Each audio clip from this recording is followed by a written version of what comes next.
Artinya kalau para ajudan itu mengatakan adalah istilah karungga, kalau saudara mengelola keuangan.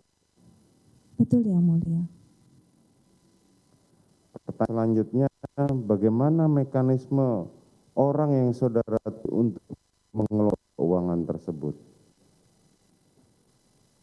Saya memberikan mobile banking ke Yosua untuk membayar-bayar kebutuhan.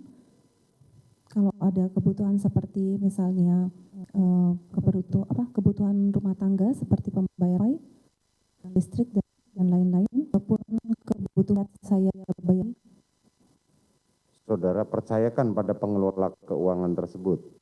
Iya Yang Mulia. Berapa bulan saudara kasih kepercayaan uang tersebut kepada pengelola keuangan? Kalau untuk keuangan, range-nya tidak nominal pastinya, tergantung banyaknya kebutuhan atau kebutuhan tiap harinya. Bagaimana? Kalau untuk range-nya Yang Mulia, saya tidak memberikan nominal yang pas, karena tergantung daripada kebutuhan untuk Tergantung pengeluaran. pada kebutuhan, tetapi kepastiannya setiap bulan berapa yang saudara berikan? Mohon izin Yang Mulia, saya menjawab. Bukan, pertanyaan saya berapa? Karena ini tanya apa dihadirkan oleh jaksa penuntut umum di ruangan ini.